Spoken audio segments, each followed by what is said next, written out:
Hey everybody, this is Mad Matt Carter. Thank you so much for watching the AIWF Network YouTube channel as well as the AIWF Ringside Wrestling channel. If you like what you see, please do us a big favor. Hit that like button, hit subscribe, and ring that bell to get notifications every time we post new videos on both our channels. It means a lot to us, and thanks a lot for watching once again.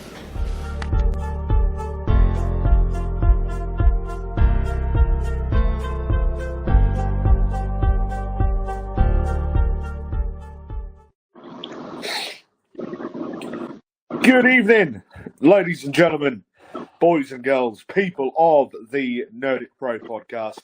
How are we this evening? Welcome to a very special podcast. With me on the line is a former three-time National Wrestling Alliance NWA National Heavyweight Champion, a former Traditional Championship Wrestling Junior Heavyweight Champion, and the current Allied Independent Wrestling Federation, AIWF, World Heavyweight Champion, who's also just succeeded one entire year as the AIWF World Heavyweight Champion, the Golden Boy, Greg Anthony. Greg, how are we doing? Rocking and rolling, brother. How you doing?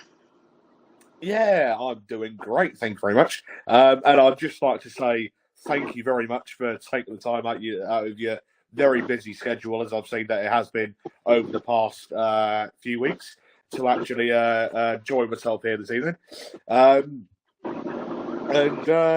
So sort of talk us through, introduce yourselves, because you obviously know who you are more than what I do. So sort of talk us through who you are, sort of bring us into how you first got involved within the wrestling business. Did you start off as a fan, like way back when, or was it something that you wanted to get into just for the sake of getting into it?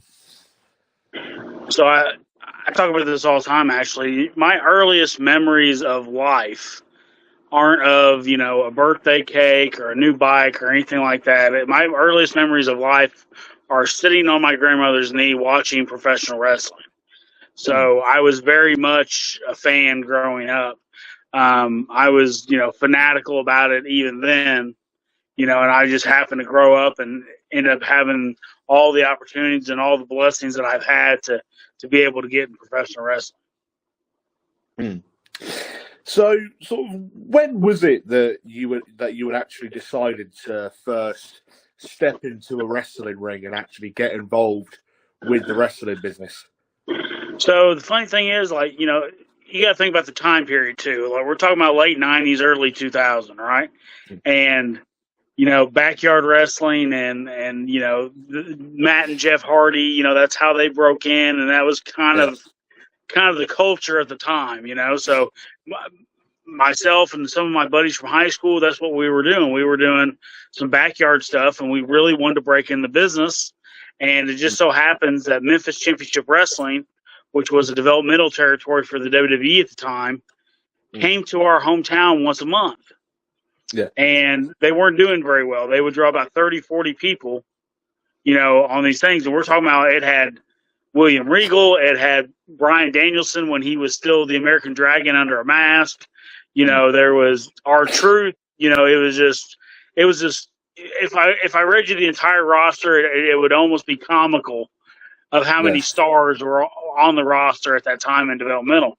So, like I said, they were coming to our hometown once a month, and they weren't doing very well. So one of my buddies, his dad was actually a police officer in our hometown.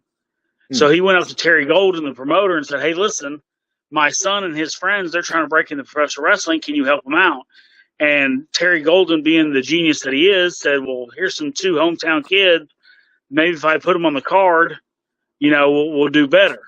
So he said, yeah. So we had like a workout with him, and he said that, "I'll tell you what, next month when you guys come, you can have an intermission match." Right? So we went around for the entire month telling all of our friends we were professional wrestlers and we were making our debut and we were going to be in this intermission match and we were going to do this and that. So the night came, and intermission match turned out to be semi-main event, and there was well over 200 people in the building. Wow. So, but it was one of those things where Terry still protected the business because we weren't technically in the business yet, you know. So we had our own locker room away from everyone. We weren't with the boys, you know what I mean? We kind of came in, did our thing, and you know, that was that. But like we worked for them for the next I want to say it was like 4, 5, 6 months maybe. And then eventually he lost his developmental deal, and then we caught on with a local promotion. So that's how we broke in. Nice. So how was it actually stepping into the ring like for the first time? Was there like any nerves doing it in front of so many people, like especially like in front of your hometown crowd? Or did you just get in there and then, you know, think, wow, like this is great sort of thing? Well, a little bit of both. The first time I stepped in the ring was when we did the little training session with him, and it hurt so bad. You know what I mean? Like, it hurt so bad that I didn't know. Like, I don't know if I can do this or not, right? Yeah. But then we had the match, and I was bitten by the bug. I mean, it was just it was electric to finally to do the things I'd always want to do in professional wrestling and have people react to it and see it and stuff like that. So I was hooked from the beginning. So I'm aware that it wasn't actually long after you had actually left Memphis that you then started working for the NWA, right? Sort of talk us through into how you actually first started working under the NWA territories as the NWA sort of would have still been back then. Yeah, so once we left Memphis Championship Wrestling, we caught on with a local promotion, which was actually an NWA affiliate. It was NWA Mid-South. And that's where we really started training and really started, you know, doing stuff like we were supposed to do and getting the knowledge and getting all the stuff that we really needed to do. And it was just one of those things where, you know, just kind of, you know, it fell in our lap. You know, the NWA stuff, I'm a huge old school guy. I love the territory days. I love all that kind of stuff. So for me to work for the NWA at that time, it was a huge deal for me. You know, my first title that I actually won was the NWA Southern Junior Heavyweight title. And if you go and look at the title history of that thing, it dates all the way back to 1939. It's got some of the biggest names in our business are part of that title. So I was just ecstatic to be a part of something like that. Especially in the very beginning, I love the business so much that I was happy just to be there. You know what I mean? Yeah, exactly. So, getting on to, you know, like the NWA Southern Junior Heavyweight title and the NWA National Championship, which is still a big active championship in the NWA. Sort of talk us through actually going into winning those titles and, you know, thinking of like the lineage, because I'm sure that you'd have seen growing up as a kid the NWA national title and the Southern Heavyweight Junior Heavyweight title like competed for. What did it mean for you as a wrestler to actually win, you know, two very prestigious championships in the world of pro wrestling? Yeah, I mean, my name, the Golden Boy, isn't because my hair is blonde or because I had a gold watch or anything like that. It's because I was destined to be a champion. That's kind of the story of what we were doing. So, like, for me to be the Southern Junior Heavyweight champion, then eventually the national title, I said it then, I'll say it now. I cemented my name in this business by winning titles like that. I say it all the time. Like, in the past 30 years, I don't think anyone's been champion more times or more days than I've been champion, you know? So, like, that's where the name, the Golden Boy, comes from. And, like, it all started with that NWA Southern Junior Heavyweight title that I think I ended up holding like 4 times or something like that. But the national title, obviously being a 3-time champion with it, you know, and have my name alongside Dusty Rhodes and Tully Blanchard and Magnum TA and, you know, Tommy Rich and Paul Orndorff and Mass Superstar and all these guys. It's really cool that I'm a part of that lineage. Yeah, I was going to say, you know, I've pretty much since the pandemic kicked in, I've been following, you know, like the territory system as, you know, over here in the UK, like not many people know much about the territory days. Do you know what I mean? And it's like, like I'm a bit of a, because of the podcast, I'm a bit of like a historian, like in that sort of fact. Like, you know what I mean? And when I first found out that you had actually held the NWA National Championship, which is still being contested for today, currently held by Thomas Latimer, I believe. And I was like, oh my God, you know what I mean? And yeah, so like it was also, I believe, the late 2000s, early 2010s, correct me if I'm wrong, that you'd actually started tagging with former member of is it the Midnight Express of the beautiful Bobby Eaton? In my opinion, one of the greatest tag teams in the history of professional wrestling. Co-host of mine, Stuart, massive Midnight Express fan. So talk us through how you actually started tagging with one of the greatest tag team wrestlers in the history of tag team wrestling. Well, really, let's go back to the beginning. Like I was talking about with my grandmother, sitting on her knee. I was a huge Bobby Eaton fan. Like when I was growing up, like as a kid, I loved all the good guys and I hated all the bad guys. But in that same instance, I was always drawn to the seamless Southern heels. You know what I mean? The Bobby Eatons, the Arn Andersons, the Tully Blanchards, the Ted DiBiase's, the Flairs, that kind of work for some reason really resonated with me. And like, even though I may not like Bobby Eaton, like when he was heel, like I knew if I saw Bobby Eaton against Tom Zink, I was going to see a great match. You know what I mean? It was just one of those things. Like I knew I was going to see something cool, so I wanted to watch it. And then as I got older and stuff like that, just Bobby was one of my favorite guys, period, in wrestling. So there became an opportunity, like I said, in 2000, I think it was 2008, 9, somewhere in there.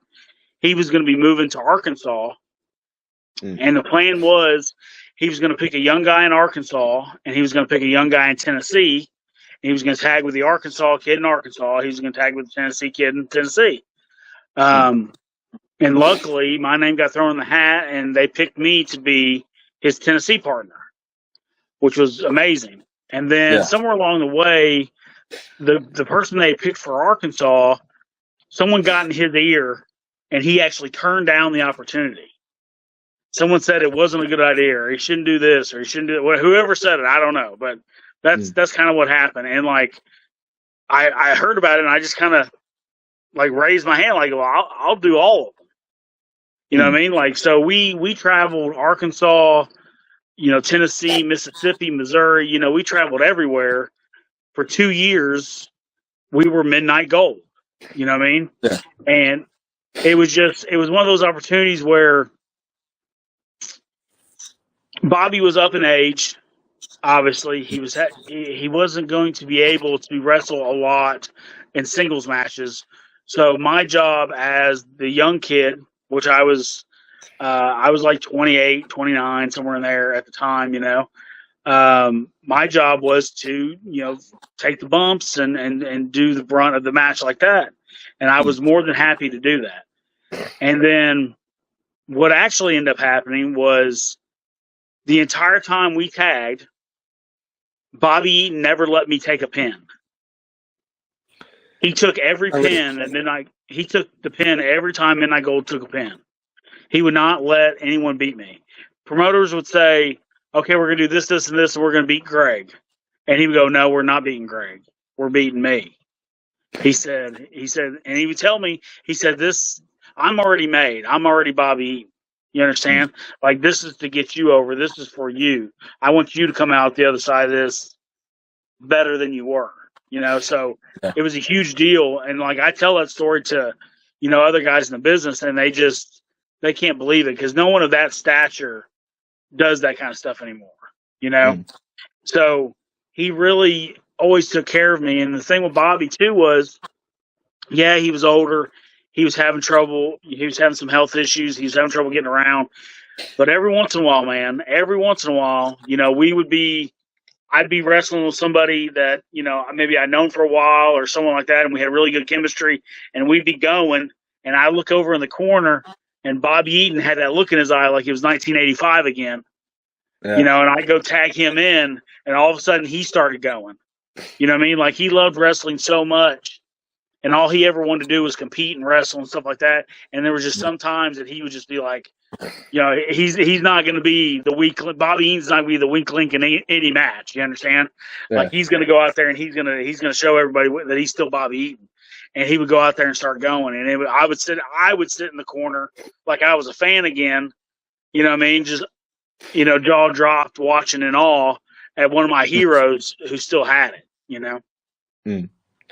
Yeah. So, I'm aware that you also held some tag team titles with Bobby Eaton as well. Like, am I correct in saying? Yeah. We held a few tags. Like I said, in Mississippi, I think in Arkansas, a couple around.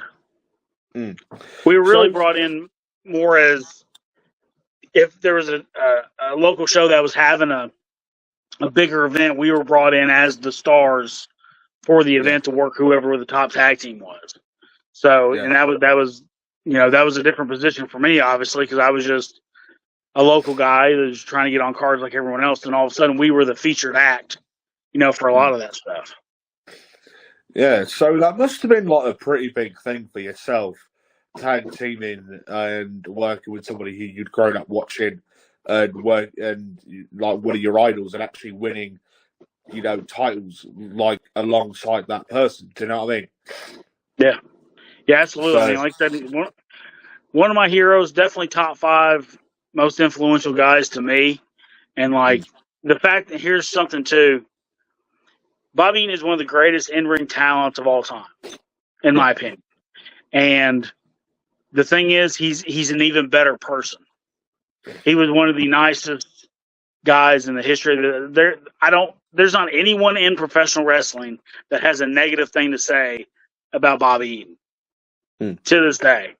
When his wife passed away, I called him to check on him, and all he did was ask me about my family, like how's my wife, how's my kids, how's my promotion going, that kind of stuff. Like he always was more worried about everyone else, Yeah,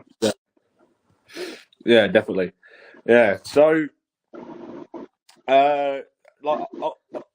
you were also in Bobby Eaton's last ever match as well, wasn't you? Yeah. So, sort of talk us through like that final match of his, who it was against, and what it meant for you to be in his retirement match. Well, we didn't know it was his retirement match at the time. I mean, we kind of suspected, but we weren't sure. We knew he was having health issues, and he was going to have to get something taken care of and stuff like that. It happened to be his last match. It wasn't one of these things where, like, Ric Flair's last match or Steamboat's last match, or it wasn't one of those advertised things. He didn't get that opportunity. It was just he was having some health issues. He knew he was going to have to get them taken care of, and when he got them taken care of, that was kind of like, okay, that's it. You're done. Yeah. So, but it ended up being, it was a 6-man tag. It was at a fair somewhere in Arkansas. You know what I mean? And like, it was a really good match, and I was glad to be a part of it. But like I said, it wasn't one of those things that we had time to really think about because we didn't know it was Bobby Eaton's last match. Yeah. Yeah. So, talking more on the NWA, when is it you actually finished working for the NWA? Like, was it in and around? Like, were you a part of Billy Corgan? Like when he took over the NWA, or like had you left beforehand? Well, Billy Corgan kicked everyone out. Oh, really? Yeah, I mean, like he bought the NWA from Bruce Tharp, and everyone's contract was coming up in October, and he just kind of mealed around and kind of talked to different people, and like there was talks about him, not renewing everyone's contract, and there was talks of him maybe doing this or doing that, and then about 2 weeks before everyone's contract ran out. We just kind of find out, hey, we're not getting renewed. So it really put a lot of promoters in a pinch, especially myself. I had to rebrand my entire company in 2 weeks. It was just a mess. I'm not a big fan of Billy Corgan in general. I did a seminar with him when he was in Vegas one year for the Cauliflower Alley, and just his mindset on professional wrestling and my mindset on professional wrestling are not the same. He believes that he's looking at it like it's entertainment. He thinks that I'm playing the character of the Golden Boy Greg Anthony. I'm not the Golden Boy Greg Anthony. You know what I mean? Yeah. And I don't agree with that assessment at all. Like, professional wrestling is made of guys that are these people. Stone Cold Steve Austin is Stone Cold Steve Austin. What I mean? Ric Flair is Ric Flair. Yeah, exactly. So I really didn't like it. And when I found out he was buying the NWA, I really wasn't happy about it. I made it very clear that I wasn't happy about it. And then, like I said, there was some talk of continuing things and maybe having a working relationship, but I never physically got to talk to Billy Corgan myself. And I was one of the top promoters in the NWA at the time. And, he just, I think that what he does is he promotes faux old school, which is like they're pretending to be old school, but then they're not really promoting the old school ways or how it's actually done. Yeah. One of my favorite examples of that is when NWA Power first came out. Everyone was ecstatic. Everyone's like, "Oh, this looks so great! It's so old school. The arena looks awesome. The ring looks awesome. It's this, and this." And like, everyone was just jumping on board. And then the NWA actually put out a thing saying, "Hey, we're not your throwback company. We're going to be this progressive company. We're not this. We're not that. We're not trying to be this, this nostalgia kind of thing that you guys are making us out to be." And then a couple weeks after that, Edge actually tweeted that, "Oh man, I love this. It's so old school. Good job, guys." That kind of thing. And then all of a sudden, NWA is like, "Oh, thank you so much, Edge. We trying, blah blah blah." It's like, it's so hypocritical. Yeah. You know what I mean? Either you're old school or you're not. There's a lot of guys out there that pretend to be their old school, but then when it comes down to it, they'll take the booking with Joey Ryan where he did the dick flip. You know what I mean? Yep. They pretend to be old school, but then because they want to be in with the cool kids, they'll talk about how great Orange Cassidy is.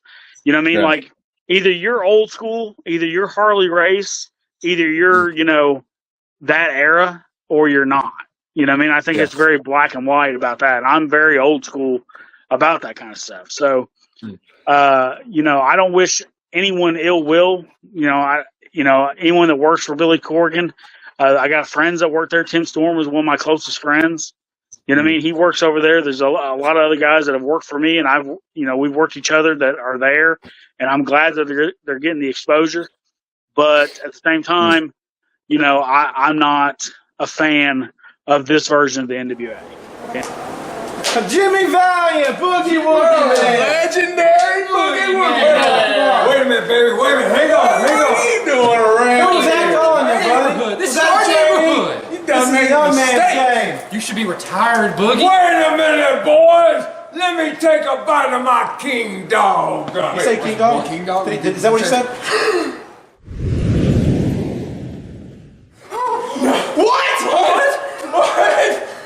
What happened?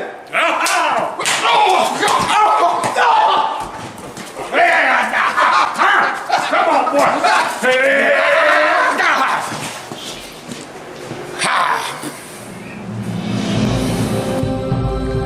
Don't let hunger bully you. Get yourself a king dog, and you too can become a super hunger fighter.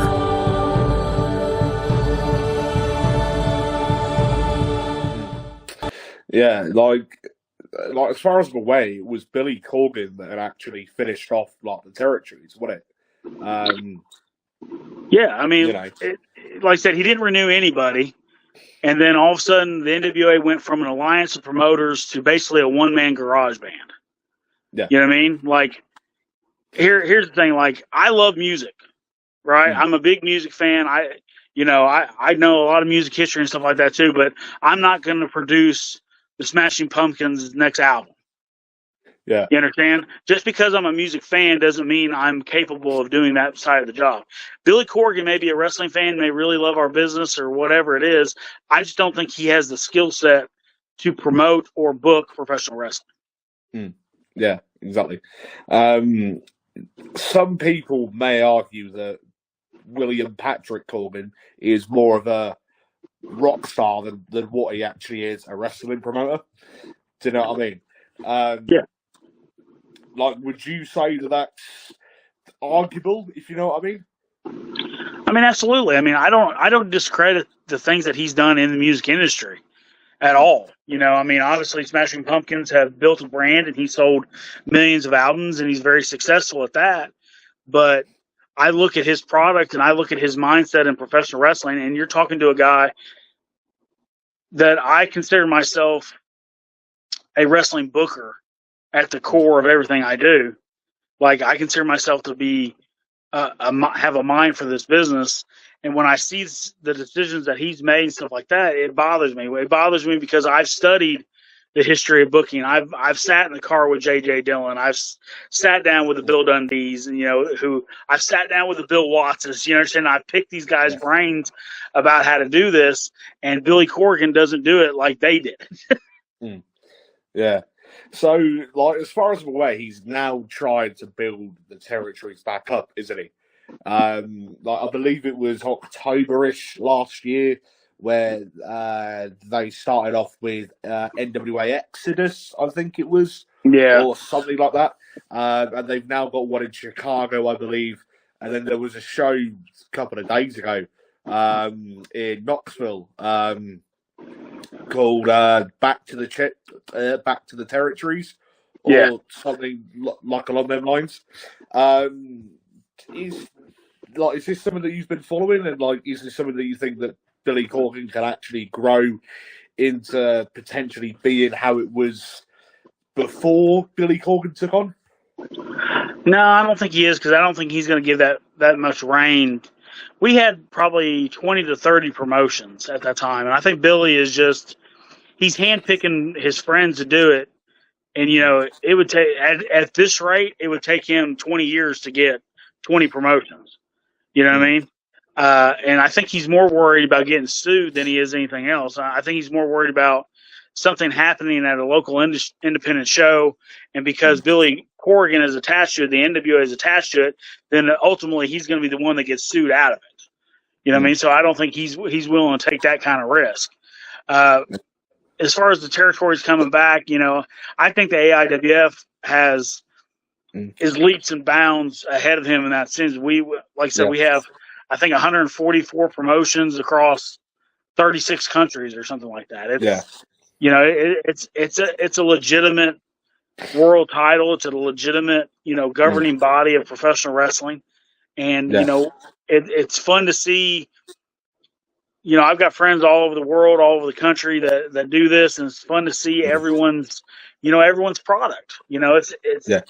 I always thought and this is what I pitched when I was part of the NWA, is I think the NWA should be basically like a buffet of wrestling. Whatever you like, we can provide it. You know what I mean?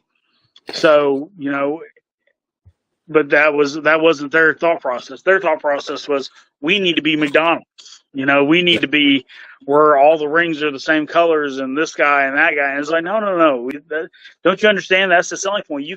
If we had an NWA at the time, if we had an NWA network and had all of us on it, then people could pick what they liked. They could pick if they liked Mid-South, or if they liked California stuff, or they liked, the guys down in Texas. I mean, it's just, you could see everyone would have their own chance. Yeah. Exactly. But sometimes I'm the single voice of reason. Sometimes. Yeah. So, like you mentioned about promoting shows as well. Talk us through how you first got into the promoting side of things. So, for me, like I said, I studied the booking, I studied promoting, I studied all these things. And in my area of West Tennessee, we were just having a lot of trouble. Yeah. We were having alcohol. We were having drugs. We were having pedophiles on shows. It was a extremely bad environment for this. To which I did not wrestle in my own hometown for almost 7 or 8 years, because I would go to Walmart and I would tell people I'm a professional wrestler, and I would kind of get that weird look. And it always bothered me, because I'm so passionate about professional wrestling. I love wrestling so much. You know what I mean? It broke my heart that this is the kind of reputation it had in my hometown. So for me, it was out of necessity. I wanted to bring something that was completely family friendly, and we were going to do it the way that I thought she could be doing, because there was a lot of guys that thought that my way was too antiquated, that it was the dinosaurs' way to do things, that my way would not work anymore in 2014 at the time, right? Yeah. And I just knew it would, and I was willing to put my money where my mouth was. So when we started, that's what it was. We were going to be old school. We weren't going to do all the spot stuff. We weren't going to do all the crazy stuff. We weren't going to do blood and guts violence. We weren't going to do cussing, and we weren't going to allow alcohol in our locker room or any kind of drugs or any kind of thing like that. And like, it just started gradually changing the culture in this area, and to where, now, not only are we family friendly, but we're also Christian based. I've got a ministry that's attached to the wrestling, and that's the thing. Our guys, we hold a prayer together in the locker room before matches now, and it's been one of the most rewarding things of my life, is being able to, lead some people to Christ.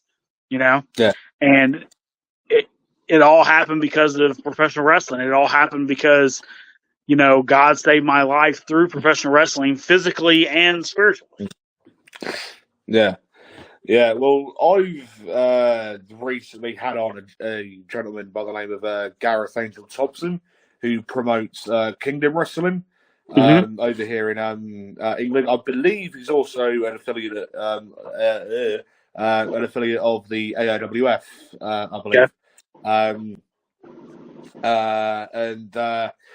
He has, I can't for the life of me remember what his church is called. I think it's called Fountains Church, based up in Bradford, up in Yorkshire. And he runs shows inside the actual ministry hall, like, if you know what I mean. And he does like exactly that, does prayers, and even does baptisms like before a show as well. And so that's awesome. Yeah, exactly. So would you say that you also work alongside your local community to bring people together? Because what Gareth at Kingdom, his original site into starting up GT Ministries, like as it was before, was to bring Christians into wrestling and bring people involved in wrestling to Christianity. Do you know what I mean? So would you say that it's a good thing to bring the two sort of bits and pieces together, if you know what I mean? So this is kind of be a long answer, but let me kind of start at the beginning. So originally, when it started, like I said, it was a family friendly thing, and I really was just trying to change the perception of what was going on. So I wanted to be a part of the community. I wanted parents to be able to bring their kids. I wanted, if you brought your 7-year-old daughter or your 7-year-old grandmother, you weren't going to hear anything out of the way at our show. That was kind of the basis of everything. And we wanted to be a part of the community. We did stuff with Community Cancer Fund and St. Jude and just a bunch of different things like that. And then in 2017, I had major heart surgery.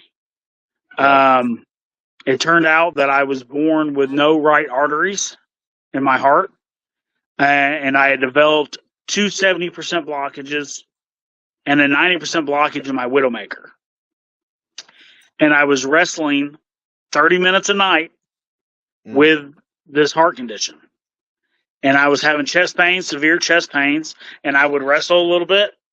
And then when the chest pains came on, I would like grab a hold or, rest somehow, and then it would kind of subside and I would get back to wrestling. And I was wrestling like that for months. And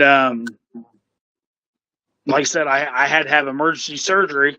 It was actually the week I was supposed to wrestle Tim Storm for the NWA World Heavyweight title that week, and I found out about the 90% blockage and that I had to have major heart surgery.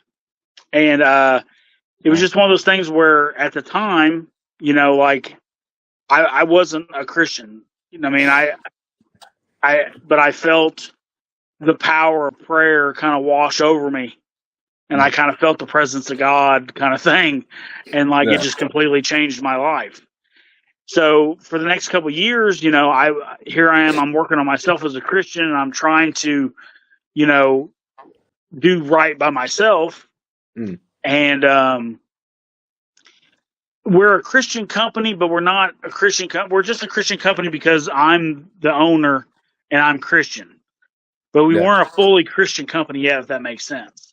Yeah. But then a couple years ago, I had where they went in, they did a scan of my heart, and they saw another blockage.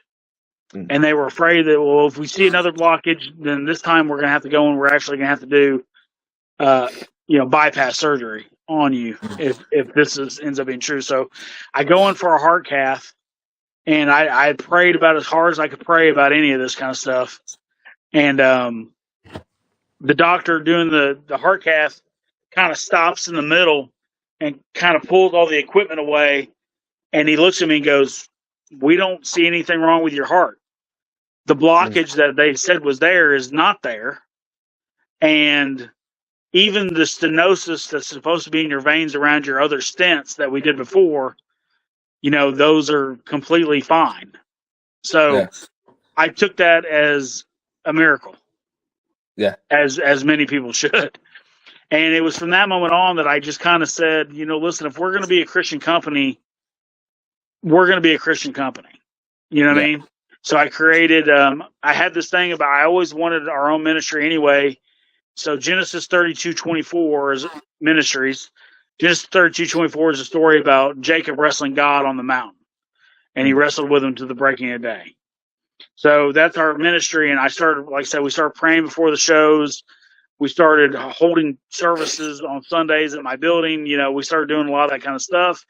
And then little by little, things really started to change for us in a very, very good way.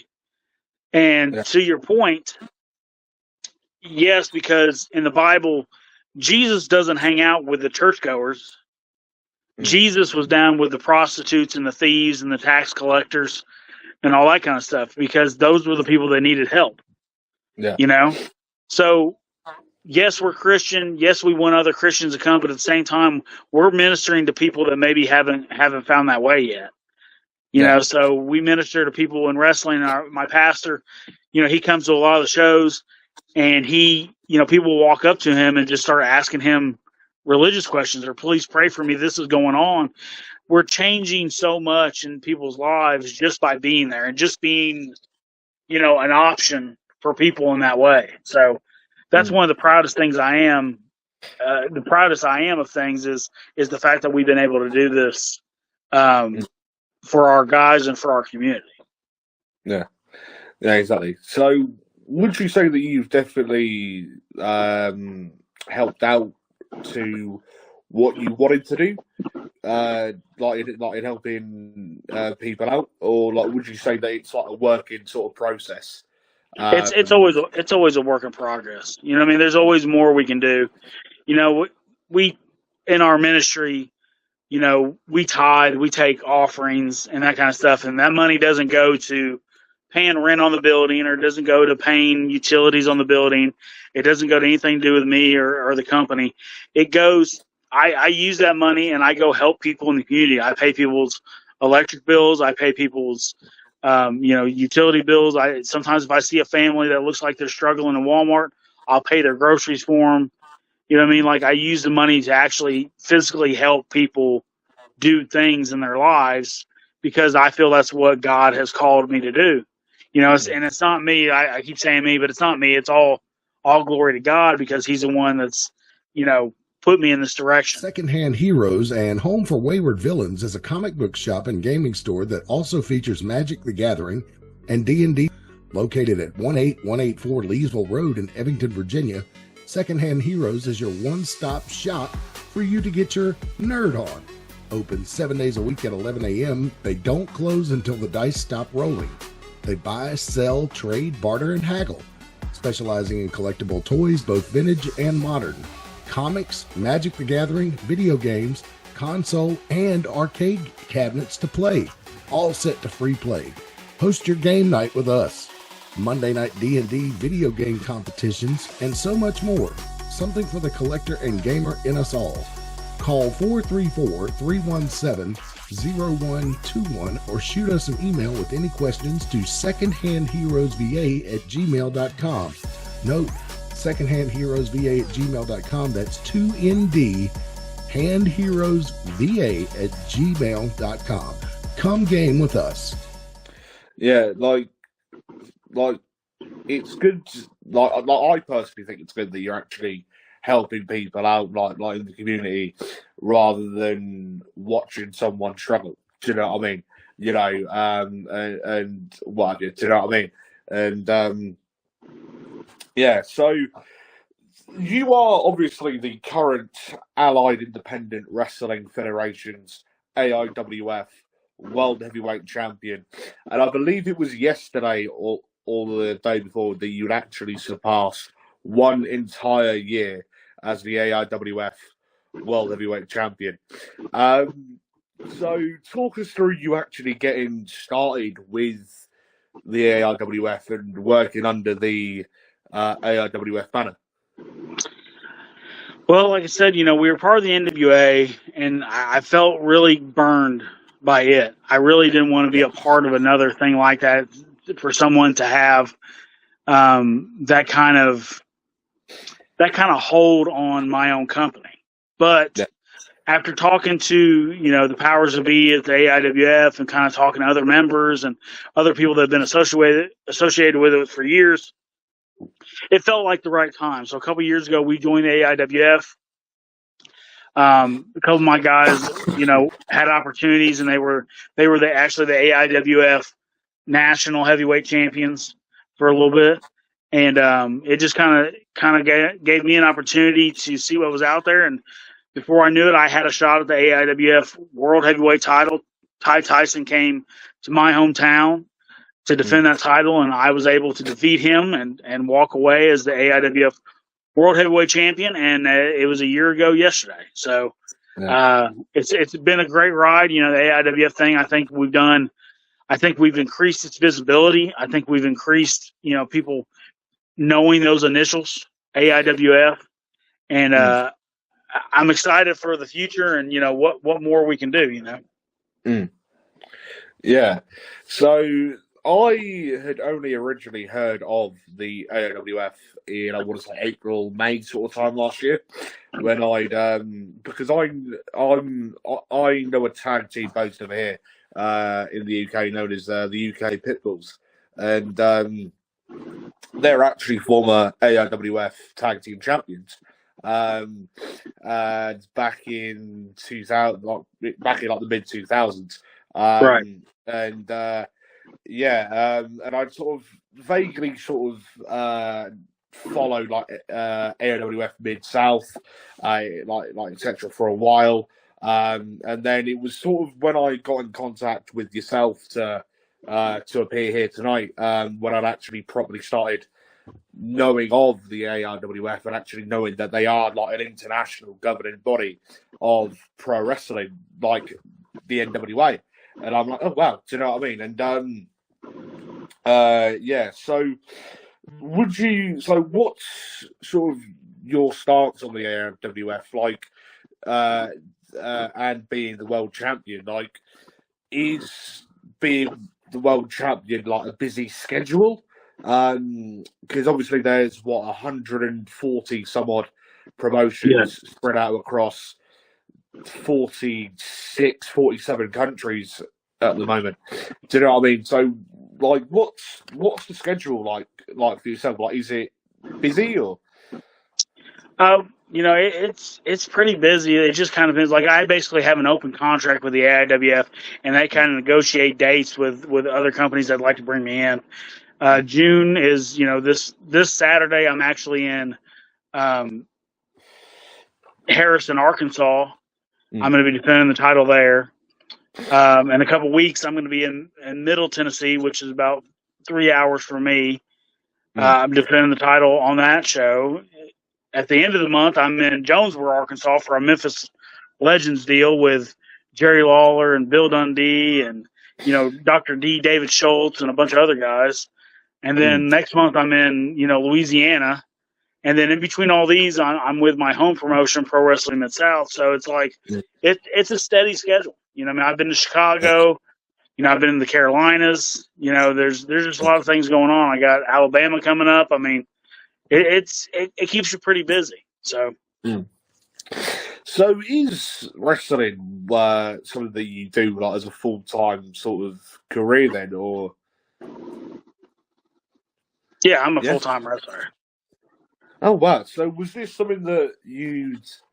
So going back to when you first started out with Memphis Championship Wrestling, like was getting involved with wrestling full time something that you had your eyes set on, or was it something that you got involved with full time, like as a last minute sort of result? The goal was always to be a full-time wrestler, and it took a long time to get to that point, but I worked and I persevered, and we made a lot of sacrifices, me and my family, to do things, and like it's just one of those things we made it work, and I can honestly say that I'm probably one of the few guys that's never been signed by a major company. I've never been signed by WWE or TNA or AEW or anything like that. And I make a full-time living in professional wrestling. So, I mean, it's one of those things that if you want to do it, you got to work at it. There's a lot of kids out there nowadays that, I think they really just want things handed to them like that, and you got to go out there and you got to do it. I don't think I ever turned down a booking. I wanted to wrestle as much as humanly possible, and I've had over 4,000 matches. But by the territory standards, that's, not a lot. But by today's standards, that's quite a bit of matches, But the goal was always to be, a full-time wrestler. So, when I was 5 years old, I talked about being on my grandmother's knee. Well, there was a family reunion I went to, and everybody, they kind of, tussle your hair and ask you what I wanted to be when I grew up, and I told all of them I'm gonna be a professional wrestler. You know what I mean? And I think that's one of the coolest things is that, here I am. I turned 43 years old tomorrow, and I'm a professional wrestler. Yeah. So, I mean, my mind's gone completely blank. But yeah. So,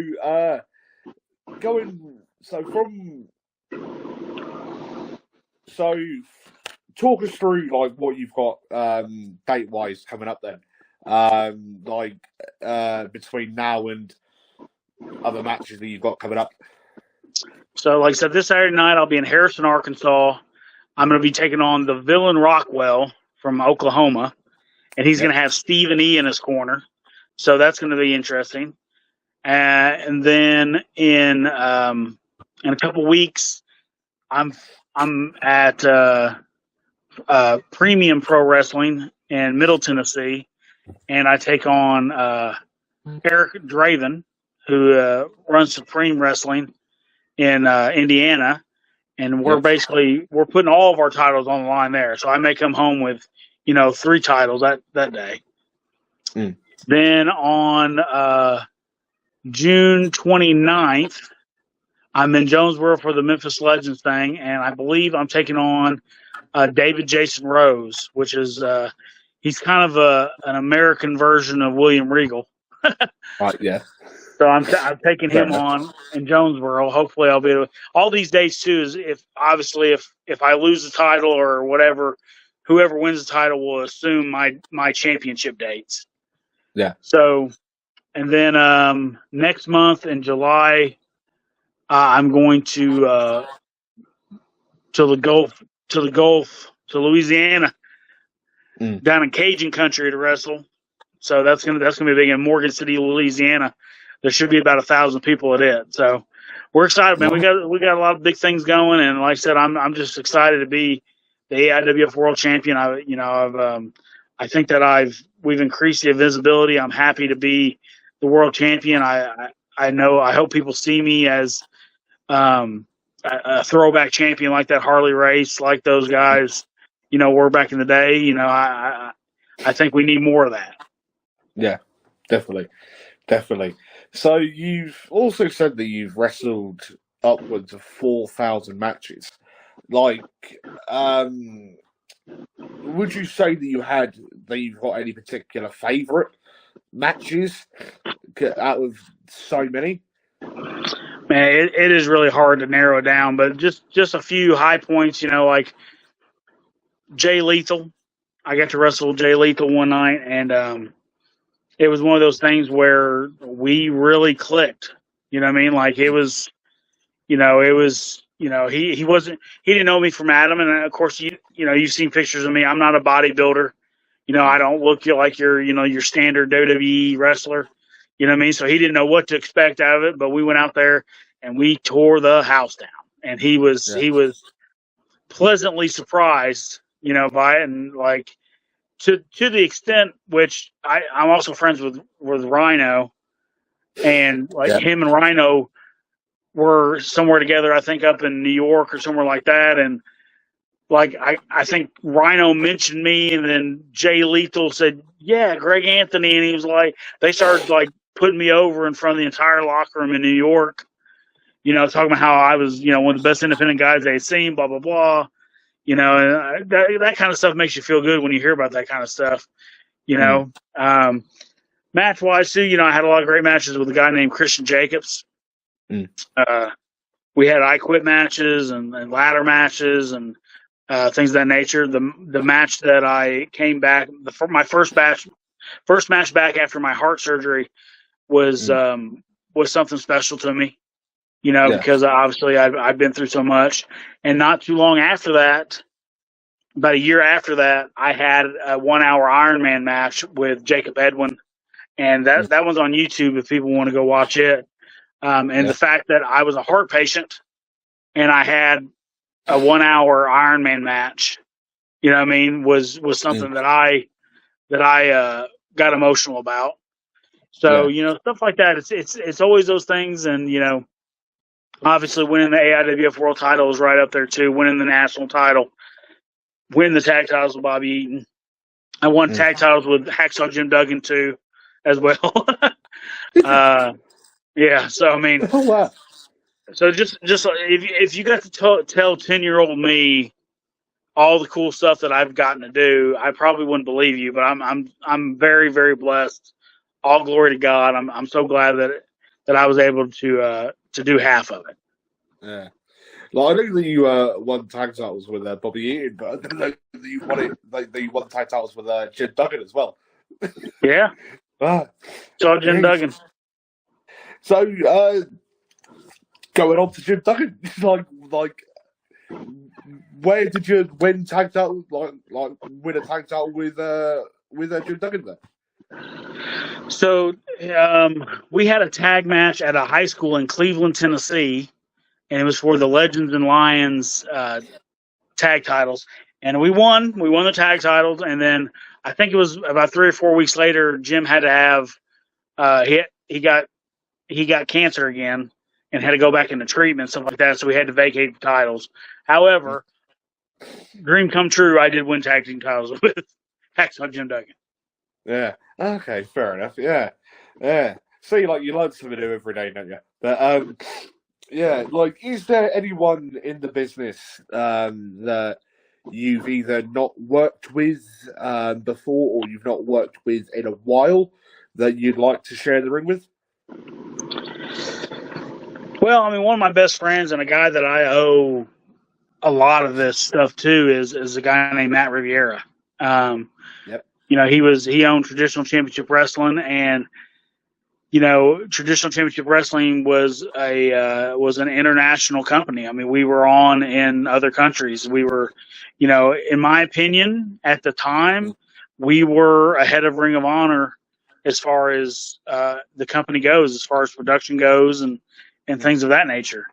It just didn't have the longevity like it wanted to. But, Matt, this is why I tell young guys, like, you never know where opportunity is going to come from, because this is around the time me and Bobby Eaton were tagging, and Riviera wanted to bring in Bobby Eaton, but he wanted to bring in the Midnight Express. He wanted to bring in Jim Cornette and, those guys and stuff like that, and they just weren't taking bookings together, So he's kind of on the fence about bringing me and Bobby in together.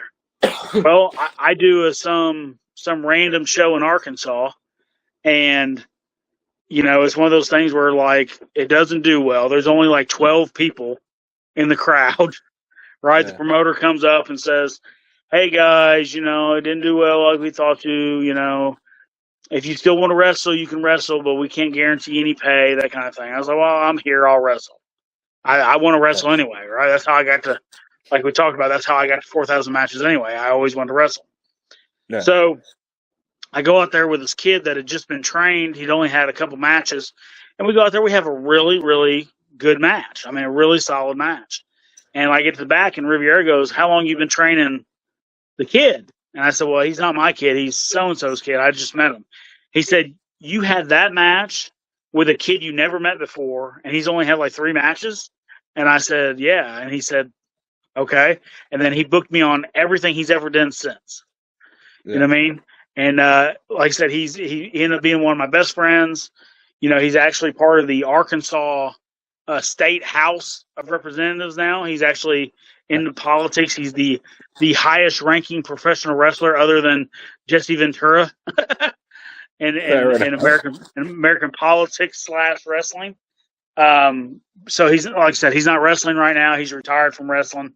I don't know if he'll ever come back because, obviously he's found something he really loves with the politics and things of that nature. So, but he's someone I would love to tag. At one time, I believe he and I were the best tag team in the National Wrestling Alliance. Me and him should have been the world tag team champions. Didn't happen for lots of different reasons, but he's still one of my best friends, and I can't thank him enough for everything he did. Yeah. So is there anywhere that you've not worked before that you'd like to go to, like anywhere like abroad that you like to wrestle? Or? I mean, my dream has always kind of been Japan. I've always wanted to wrestle in Japan a few times, and it's come close so many times, and just it kind of falls through at the last second. Maybe one day it'll happen, maybe not. I'm not going to be heartbroken if it doesn't. It's just I love to wrestle there. I love to wrestle with you guys over in England. I'd like to, Canada. I've got, I can go to Canada. I've got some buddies up there too, that have asked me to come up there once. I don't think I'll do the death tour like I wanted to do 15 years ago, but maybe I'll go to Canada one day. It's just internationally would be fun, but at the same time, I'm happy, doing what I'm doing and being where I'm at and teaching the younger generation and, just being able to, I've got 2 kids that are fixing to be 17 and 15 in July. It's nice to be here with them and watch them grow up and go to their ball games and go to their different stuff and, not have to be on the road so much. Yeah. Yeah, exactly. So, speaking of you working with Matt Riviera, like you've also held a couple of tag titles with him. Didn't you also hold the traditional championship wrestling tag titles with him? Yep. At one stage. So traditional championship wrestling, was this something that you would have liked to have continued on to today, sort of thing? Yeah, I mean, it's just, unfortunately, traditional championship wrestling, in my opinion, it had one of the best rosters of wrestlers that I've ever seen.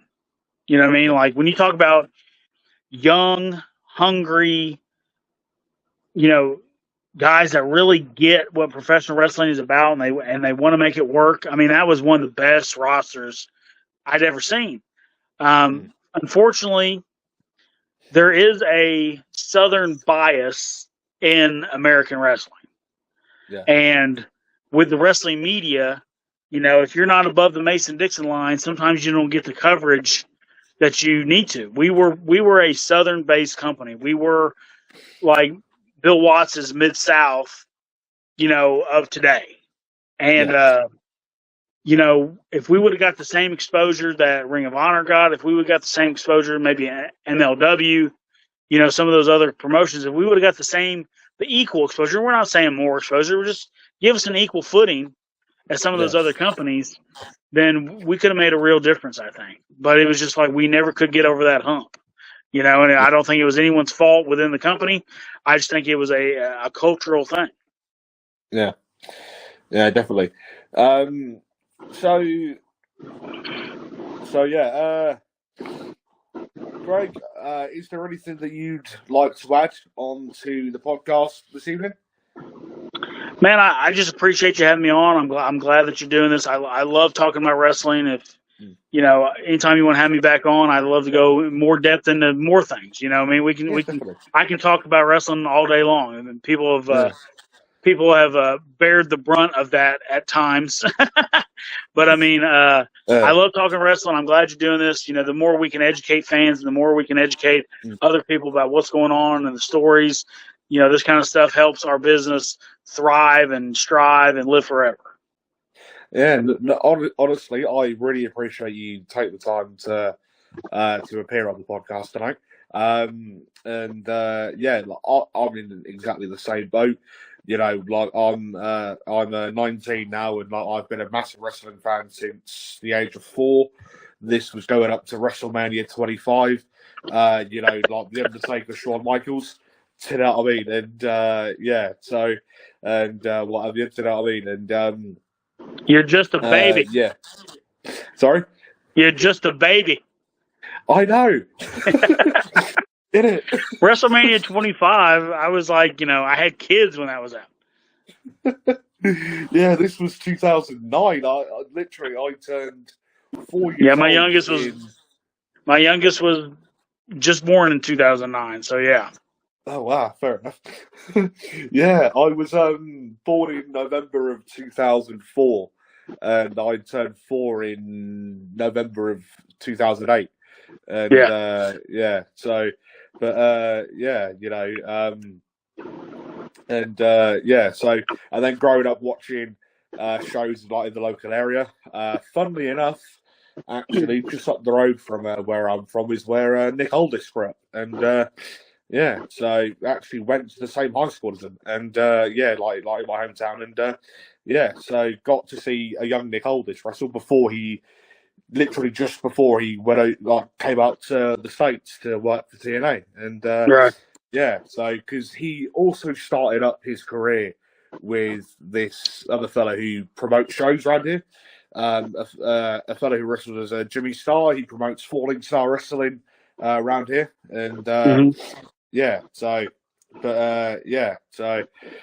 But again, like I absolutely love chatting wrestling, and like especially since I started refereeing 18 months ago, I've loved talking about it like a million times before. Do you know what I mean? And quite a few people say for a 19-year-old, like I literally speak about wrestling more than what I do anything else. Do you know what I mean? And just obviously goes to show about passion, doesn't it? Do you know what I mean? And so there are some worse things that I could be doing, like let's say.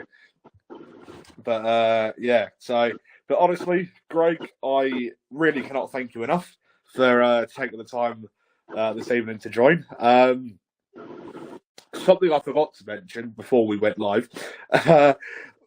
When we do finish, I'm going to end it, and then we'll still be in the lobby, if you know what I mean. And But yeah, anyways, Greg, it's been a pleasure. Ladies and gentlemen, boys and girls, people of the Nerdic Pro podcast, my name has, as per usual, been your owner of the Nerdic Pro podcast, and this has been the first podcast to take place under the AIWF, the Allied Independent Wrestling Federations Network. That should hopefully be up within the next few days up on the AIWF network. With me on the line has been former three-time National Wrestling Alliance NWA National Heavyweight Champion, the current Allied Independent Wrestling Federation's AIWF World Heavyweight Champion, the Golden Boy, Greg Anthony. Greg, once again, it's been a pleasure, massive pleasure to have you on this evening, and I'm sure that, I hope that we can arrange something for you to appear back here on the Nerdic Pro podcast once again. So, Absolutely. yeah. Appreciate you. Yeah, but yeah, don't forget, ladies and gentlemen, next Tuesday, I shall be welcoming on current NWA star, the one half of the Looks That Kill tag team, current participant in the 2024 Crockett Cup of Brian Idol. Then the following week, I shall be welcoming on Executive Director of the ARWF, Mr. Matt Classic Creed. And yeah, so two very big podcasts coming up. So yeah. Anyways, Greg, it's been a pleasure. Thank you all very much to those of you that have been watching live. And I shall be seeing you all later. Goodbye.